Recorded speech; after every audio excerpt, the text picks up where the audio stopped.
everyone's got that time of reflection. Mm-hmm. Everyone, all of us go through that, right? Not Hop. Whether, oh no, he's reflecting now. You know, I think that we all go through this time when we just sit back, when we're alone, or when wherever.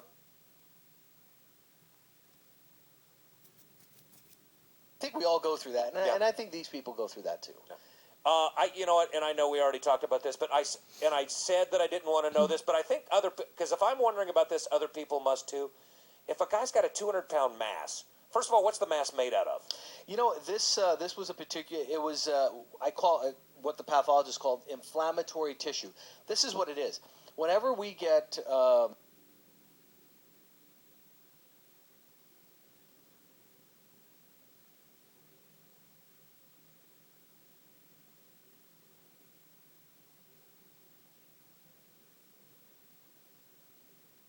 Thanks. Yeah. Did you like that? There you go. Yeah. What happens is on the Somebody belly. just put down their breakfast. Yeah.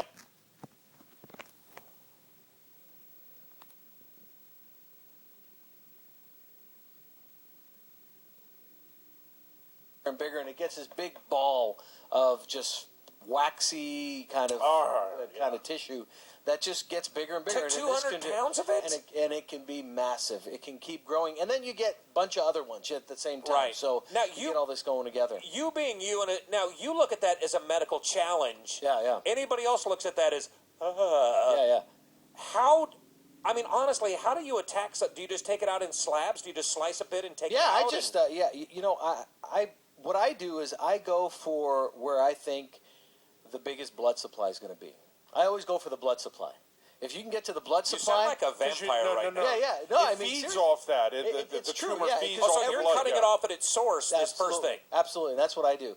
I just go for it. I go straight down to the blood supply, and you see the way you talk about this is awesome. Okay, let's cut it off. It's headed off at the pass. Yeah, but I just put clamps around it, and then everything else comes off quick. You know, you just go straight for it. Right. You know where the blood supply is, and you just kind of go. Okay, and I had read that it's going to take 2 or 3 surgeries to do this. Why not all at once? Well, one, because he could lose a lot of blood at one time. Okay. And he may not make it. You know, so my job is to not put him in harm's way.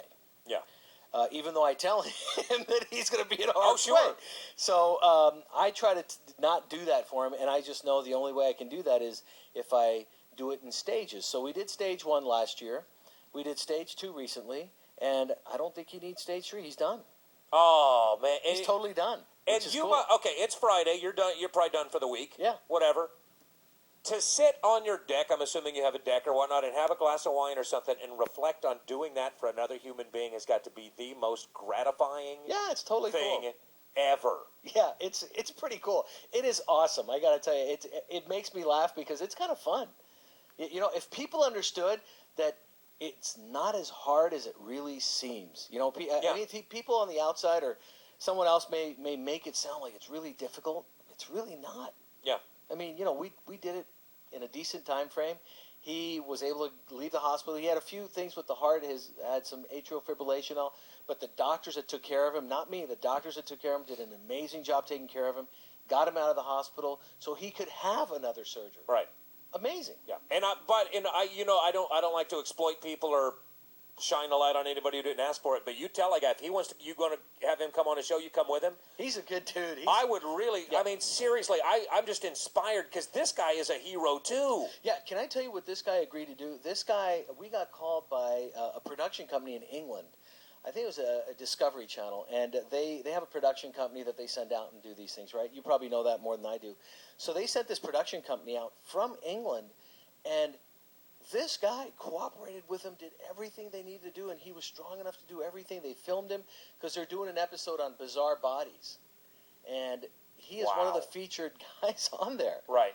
And it's the coolest thing, and he and his wife were so into it, and he said, you know, if I can show other people out there that have this problem, if they can go to their doctor and get it treated, and they can be brave enough to do it, then he wants to do that. And his wife, it just seems like a delightful person, she's a sweet lady. And she sits back and watches you guys give her husband his life back. Yeah, Who do you think's happiest? I mean, that he gets to drive a car again. Who's Yeah, happier than his wife? Whose Absolutely. husband hasn't left the house in years? Yeah. Why Absolutely. don't you just go bowling or something, honey? It's a little Just quiet get out. time. Get out and do it. That's Get out amazing. and do No, it. you tell that cat if he wants to come on a program. He and his lovely bride are always Larry's welcome. a good dude. He'd probably say yes. He'd probably say yes. But then now we're going to get sued by the Discovery Channel because they have an exclusive on any interviews with this guy, and we got British lawyers in here now. That's British, all we need. oh, and then they have an accent. Oh, yeah, you know, I don't understand. Probably played by Hugh Grant or something.